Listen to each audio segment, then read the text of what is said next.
In Germany, a 96-year-old woman is on trial for Nazi war crimes. She's accused of helping murder more than 11,000 people at a concentration camp. The horrors of the Third Reich are filled with stories of cruelty, but some tales hold dark spots in history for their shocking depravity. Some of these female warders were not just cruel. They harbored a bizarre obsession with human genitals, taking her sadistic brutality to nightmarish levels. How twisted were these women? And what happened to them after the war? Join us as we uncover 7 of the most depraved warders of the Third Reich. Number 7. Irma Graer. Irma Graer was a notorious overseer in the Nazi concentration camps, leaving a trail of brutality in 3 infamous locations: Ravensbrück, Auschwitz, and Bergen-Belsen. Her reputation for cruelty earned her chilling nicknames such as the Blonde Devil and the Beautiful Monster. Irma, like many in her position, was drawn to the power and authority her role offered, and she fully embraced the violence that came with it. Irma was known for her sadistic enjoyment of torturing prisoners, both men and women. She often carried a whip, custom-made from braided leather, which she used regularly. Her other constant companion was a pair of vicious, hungry dogs. She would unleash these animals on prisoners, training them to attack specific parts of their bodies, particularly their genitals. She was a twisted human interested in genitals, and this crazed amusement became one of her signature acts of cruelty, reflecting the depths of her inhumanity. Her fascination with physical pain extended to beating prisoners, and she was known for using her heavy boots to kick and stomp on those who had already collapsed. Though Irma worked primarily in the women's section of the camps, she didn't limit her violence to female prisoners. She requested that male prisoners be brought to her, often to torture them in ways that were both physically and sexually humiliating. She would assault them, grabbing and inflicting pain in the most intimate parts of their bodies. Her ability to inflict pain and suffering appeared to give her pleasure as she reveled in her dominance over the prisoners, treating them not as human beings, but as objects for her own twisted gratification. What stands out about Irma, beyond her horrifying acts, is that she was part of a younger generation of Germans who had been indoctrinated by Nazi ideals. Born in the 1920s, she grew up during a time when Nazi propaganda filled every aspect of life, from school curricula to popular culture.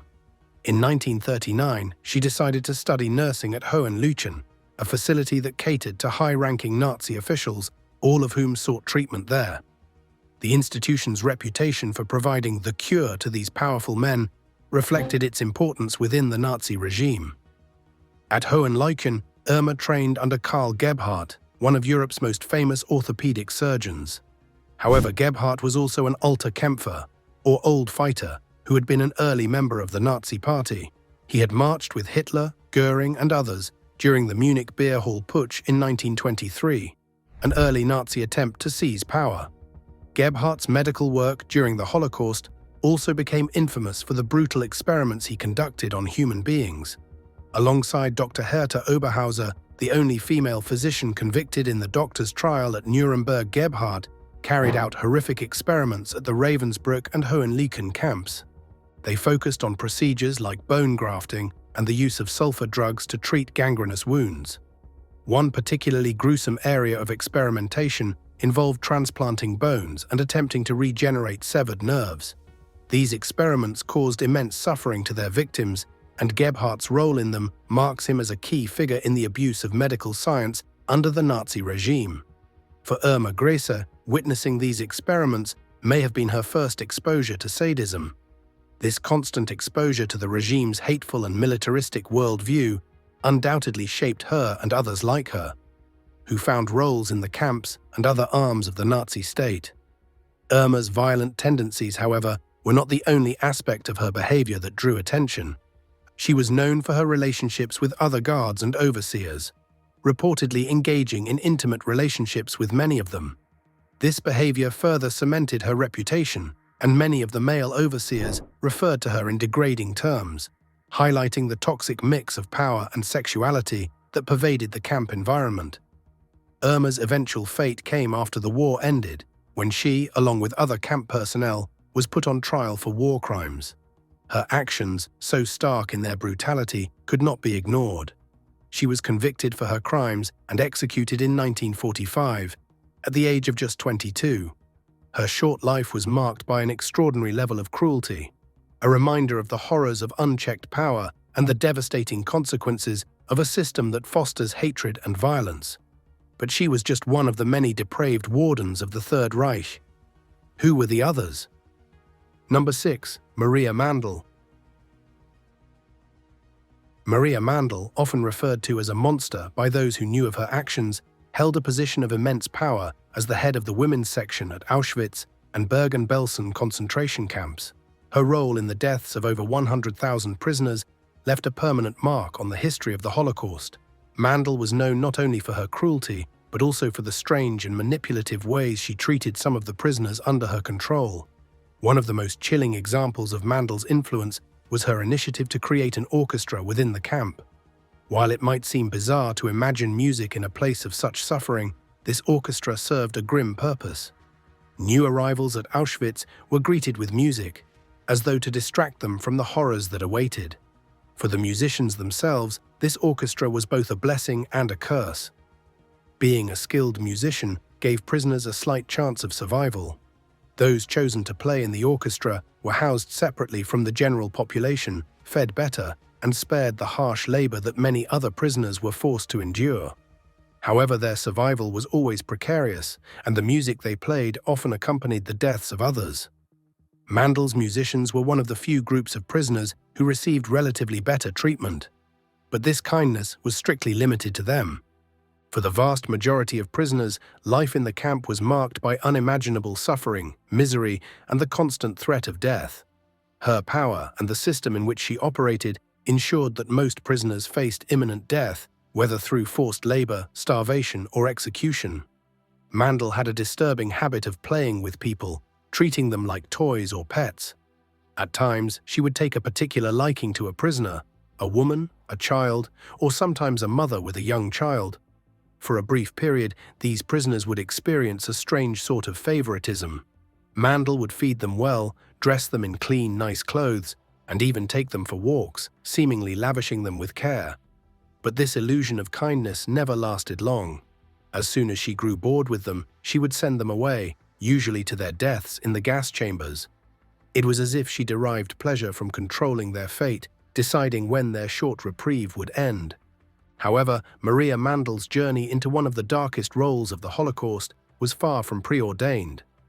Born in 1912 as the fourth child of a shoemaker's family in Münzkirchen, Austria, her early life seemed relatively ordinary. After finishing school, she worked as a domestic helper in Switzerland and Innsbruck, far removed from the brutal future that awaited her. In 1937, she found employment at the local post office in Münzkirchen. By all accounts, her life up until that point seemed typical, shaped by simple working-class circumstances. After Austria's annexation by Nazi Germany, or the Anschluss, Mandal's life took a sharp turn. She later claimed that she lost her job at the post office because she wasn't a member of the Nazi Party, although it remains unclear how accurate this claim was. What is also uncertain is exactly how Maria Mandal ended up working in the concentration camp system, or what motivated her to pursue such a grim path. Some suggest that a key factor in her decision was financial. An uncle had already worked within the camp system, and the position offered higher pay than what she could earn in her previous roles. Still, Mandal is believed to have personally treated about 100 prisoners in this cruel manner, demonstrating a cold, calculated approach to human life. Her actions were not those of a person simply following orders. She took an active, sadistic role in the destruction of lives, exercising power over her victims in ways that went far beyond what was required of her position. Mandal's reign of terror came to an end after the war. She was arrested by American forces in August 1945 and later handed over to Polish authorities in 1946. In December 1947, after a trial in Poland, she was sentenced to death for her war crimes. Maria Mandal was hanged in Krakow prison in January 1948, her life ending as a result of the unspeakable acts she had committed. Mandal's story, like those of many others who held positions of authority in Nazi concentration camps, shows how ordinary people can become capable of extraordinary evil. The dehumanizing environment of the camps, combined with the power bestowed upon individuals like Mandal, turned them into willing participants in some of the worst atrocities in human history. These women, seemingly ordinary in many ways, allowed themselves to be consumed by the brutality of the Nazi system, ultimately becoming perpetrators of mass murder and cruelty. Let's talk about one who was literally named the executioner. How bad was her reputation? Number 5. Elisabeth Falkenrath. Elisabeth Falkenrath, often referred to as the executioner of Bergen-Belsen, was a chilling figure in the Nazi concentration camp system. Born in 1919 in Silesia, Germany, she led a relatively ordinary life before the war. Like many women of her generation, she worked in a traditional occupation as a hairdresser. However, with the rise of the Nazi regime, her life took a dark and sinister turn when she became an SS overseer, or Aufseherin, at Ravensbrück concentration camp in 1941. This marked the beginning of a career that would place her at the forefront of some of the most horrific atrocities of the Holocaust. Falkenrath's journey through the camp system was rapid, and her rise in ranks came alongside her growing reputation for cruelty. Ravensbrück, the largest concentration camp for women in Nazi Germany, was where she received her initial training and where her brutal tendencies began to take shape. The camp's harsh regime included forced labor, medical experiments, and mass executions. Here, Falkenrath was introduced to the dehumanizing practices that would define her role as an overseer, enforcing the strict and violent discipline that was required to maintain order. In 1942, she was transferred to Auschwitz-Birkenau, the most notorious of all the camps.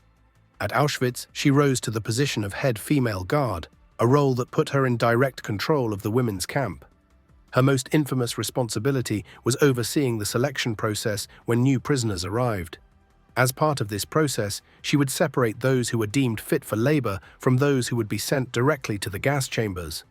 This act of deciding who lived and who died earned her the grim title of the executioner. Survivors recalled how she treated this process with cold detachment, as if it were a routine task. Falkenrath's time at Auschwitz was marked by a blend of casual cruelty and brutal efficiency. She was known for her random acts of violence, often beating or whipping women under her control. The violence she inflicted was unpredictable, instilling constant fear in the prisoners. Beyond physical brutality, she engaged in psychological torture, treating the prisoners as less than human. One particularly dehumanizing practice she took pleasure in was the forced shaving of prisoners' heads. This was not only a means of controlling lice, but also a form of humiliation, stripping the women of their identity and dignity. In November 1944, as the Nazi regime began to collapse under the pressure of advancing Allied forces, Falkenrath was transferred to Bergen-Belsen. Conditions at Bergen-Belsen were particularly horrific. Overcrowding, starvation, and disease were rampant, and the camp had become a death trap for thousands of prisoners. Despite these desperate conditions, Falkenrath continued her reign of terror. As the head female guard, she maintained her brutal discipline, subjecting prisoners to random beatings and punishments. Her sadistic nature remained unchanged even in the final months of the war, when the Nazi regime was on the verge of collapse. When British forces liberated Bergen-Belsen in April 1945, they were confronted with scenes of unimaginable horror. Thousands of corpses, emaciated survivors, and the remnants of Nazi brutality. Falkenrath was among the SS personnel captured by the British. She, along with other camp guards, was put on trial during the Belsen trials later that year. Survivors came forward to testify against her, recounting the horrific acts of violence and cruelty she had committed. These testimonies painted a clear picture of a woman who had fully embraced her role in the Nazi death machine. Falkenrath, like many of her fellow guards, tried to defend her actions by claiming that she was merely following orders. However, the court found this defense inadequate. The level of cruelty she exhibited went beyond what was required by her role. She was convicted for her participation in the atrocities at both Auschwitz and Bergen-Belsen and sentenced to death for crimes against humanity. On December 13, 1945, Elisabeth Falkenrath was executed by hanging alongside other SS personnel, including the infamous Irma Graer. Her death, while marking the end of her life, did not erase the legacy of the cruelty she had inflicted. Falkenrath, like many of the female guards in the Nazi concentration camp system, demonstrated how ordinary individuals could become agents of extraordinary evil under a regime that fostered such brutality. Some were even initiated from their teenage years, like the next person on this list. Number 4. Dorth Binns. In the Ravensbrück concentration camp, a young German woman named Dorothea Binns served as an SS auxiliary guard.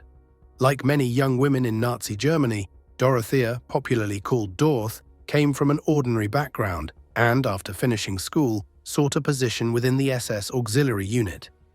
Her involvement in the Nazi concentration camp system turned her into a figure of extreme brutality, leaving a horrific legacy that would forever stain the history of the Holocaust.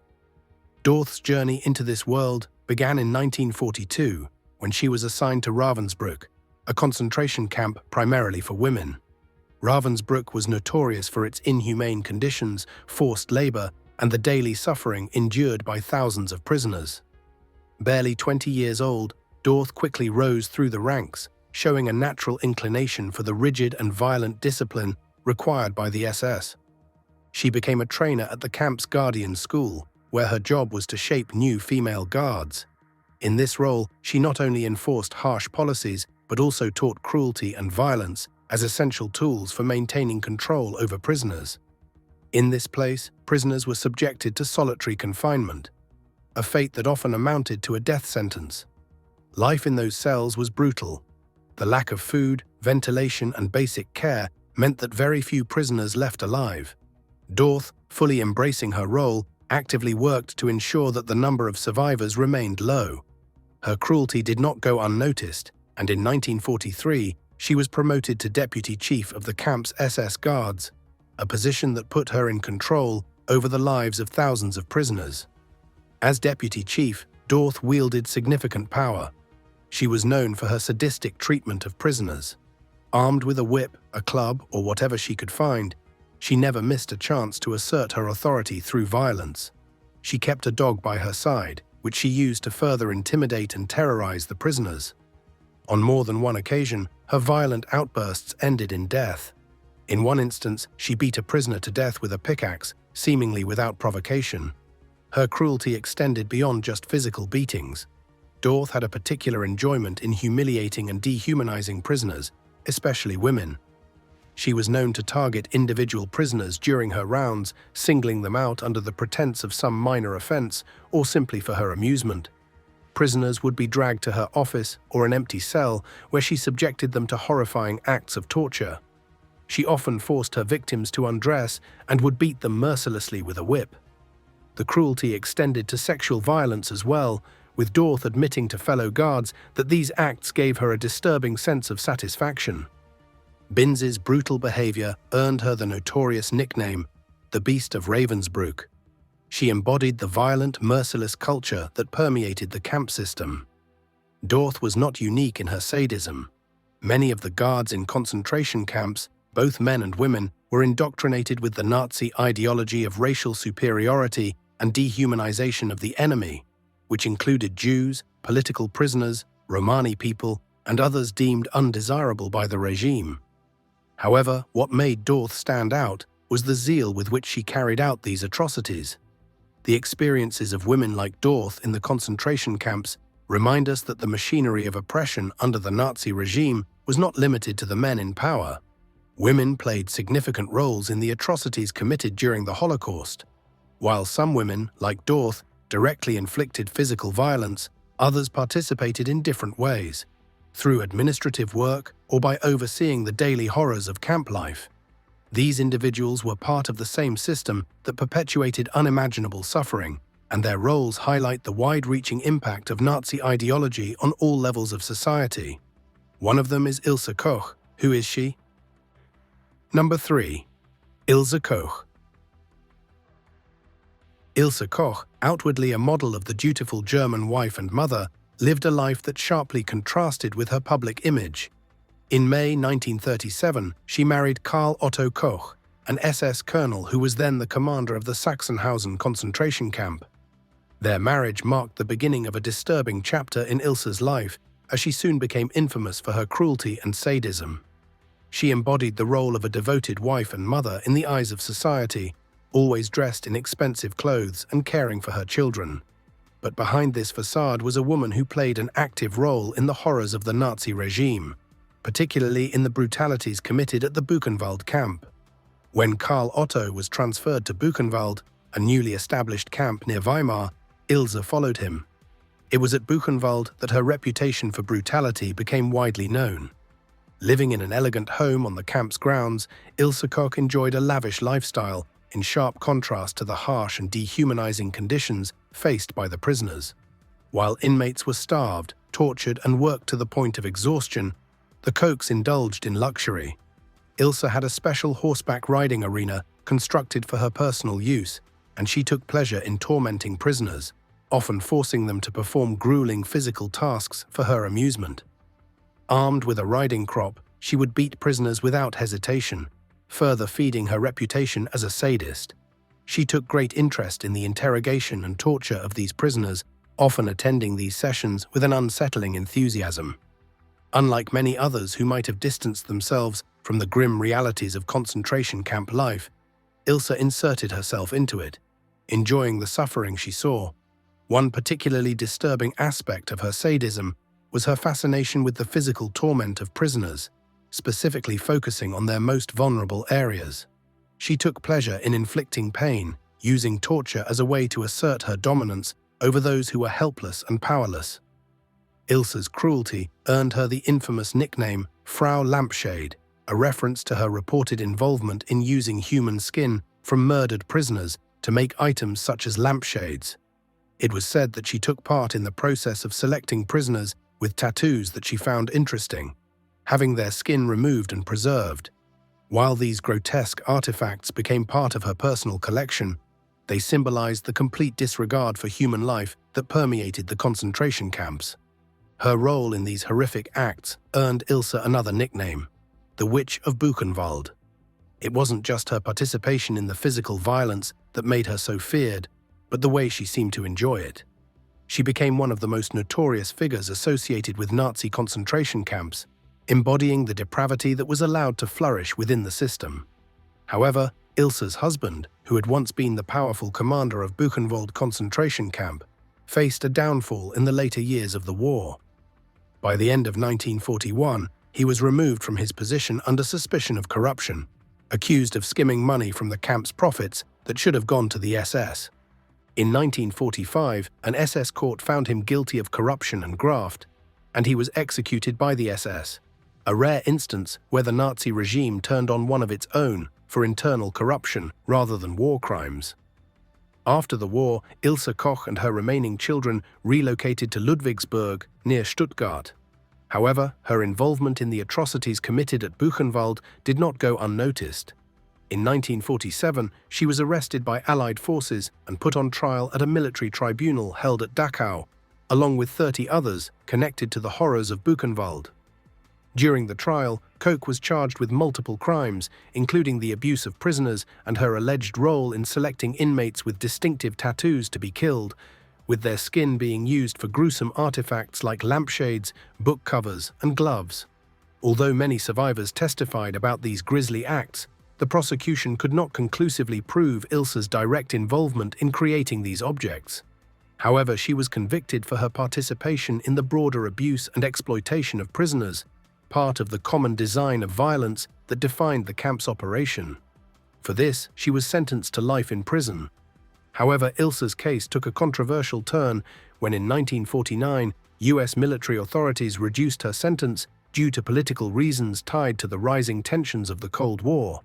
There was also growing dissatisfaction in post-war West Germany over the continued harsh punishment of Nazi war criminals, which may have influenced the decision. Despite a wave of outrage in the United States over her release, Koch was freed after serving only a few years in prison. Yet her freedom was short-lived. On the same day she was released, West German authorities arrested her again, this time charging her with abusing German citizens while she was at Buchenwald. Ilse Koch was once again found guilty and sentenced to life imprisonment. Over the years, she became increasingly isolated and her mental health deteriorated. In 1967, after 2 decades in prison, she took her own life, hanging herself with bedsheets in her cell at the women's prison in Aichach, Germany. Moving on, even women with conservative beauty were not left out in the twisted activities of the Nazi. While looking attractive and innocent, this particular woman treated human-like characters in a game. What's the story of her brutality? Number 2. Jenny Barkman. Jenny van der Barkman, a former fashion model, chose a dark and brutal path when she became a guard at the Stutthof concentration camp in January 1944.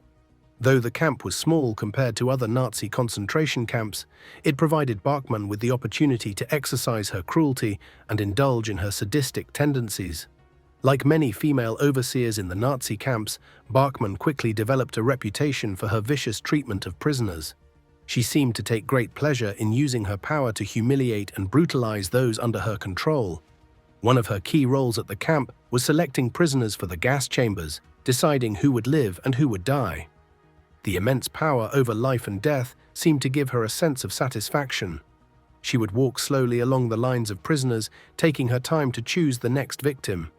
With just a point of her finger, she could sentence someone to death, treating the process as though it were a game. To her, it was a form of entertainment, an opportunity to assert her dominance and control over the defenseless people standing before her. Barkman's sadism was mostly the psychological torture she inflicted on her victims. She relished the fear and despair that her presence brought. Nicknamed the Beautiful Ghost because of her striking looks, she was also called the Deadly Ghost by prisoners because death seemed to follow wherever she went. The juxtaposition of her beauty and the horrific acts she committed added to the aura of terror surrounding her. She would walk calmly among the prisoners, radiating a cold, detached cruelty. Inmates knew that encountering her often meant death. Like many of the women who served as camp guards, Barkman was part of a system that dehumanized its victims and empowered its overseers to act with unchecked brutality. The camp at Stutthof was the site of widespread suffering, where tens of thousands of prisoners, many of them Jews, Poles, and political prisoners, were subjected to forced labor, starvation, and mass executions. Guards like Barkman were key enforcers of this system of oppression, carrying out the orders of their superiors and, in many cases, exceeding those orders with their own acts of violence. The ability of women like Barkman to rise to positions of such power in the Nazi system was not an accident. The Nazi regime encouraged both men and women to embrace its ideology of racial superiority and dehumanization. Female guards were trained alongside men to be just as ruthless and cruel, and they were often rewarded for their loyalty and efficiency in the camps. Barkman's actions were not just the result of individual cruelty, they were part of a larger environment where violence, hatred, and the complete disregard for human life were normalized. The horror of Jenny Barkman's actions came to light after the war ended. Like many other camp guards, she was arrested and tried for war crimes. During the post-war trials, her beauty and former career as a fashion model made her a subject of fascination, but this only highlighted the stark contrast between her appearance and the horrors she had inflicted on innocent people. She was found guilty and sentenced to death for her role in the atrocities at Stutthof. Barkman was executed in 1946 at the age of 25. Her life is a tragic example of how individuals can become tools of a brutal system, losing all sense of morality and compassion in the process. But there are worse people, one even using her pet for her cruel missions. How did she do this? Number 1. Hana Borman. Hana Borman is remembered as a notorious female SS guard during the Holocaust. Born in 1893 in Birnbaum, Germany, her path to infamy began when she joined the SS Auxiliary in 1939. Throughout her time in various concentration camps, she became known as the woman with the dogs. Borman served at several concentration camps, including Auschwitz and Bergen-Belsen, but it was at Auschwitz where she earned her notorious reputation. She was frequently seen patrolling the camp with a vicious dog on a leash, using the animal to instill fear in the inmates. Her dog was specifically trained to attack on command, and she took pleasure in unleashing it on prisoners, often leading to severe injuries or even deaths. Witnesses described her as a small woman, which made her seemingly harmless appearance all the more terrifying. Her cruel use of the dog created an atmosphere of terror among the inmates. Beyond the use of her dog, Borman was known for her personal sadism. She frequently administered brutal beatings and participated in the selections for the gas chambers. It seemed she relished the power she held over life and death, taking a perverse pleasure in her role. In late 1944, she was transferred to Bergen-Belsen, where she continued her reign of terror until the camp was liberated in April 1945. After the liberation, British forces arrested Borman, and she was put on trial for war crimes. The trial, known as the Bergen-Belsen trial, shed light on the atrocities committed by her and other SS personnel. Former inmates recounted their horrifying experiences, and Borman's name was frequently mentioned in connection with brutal beatings and the sadistic use of her dog for torture.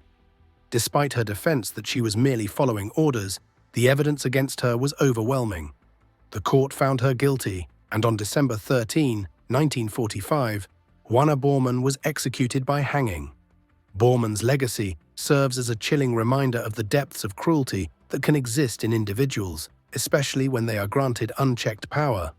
The historical record of her crimes and others are a potent warning about the potential for human brutality in situations marked by unchecked power and dehumanization. Thanks for watching. See you in our next video.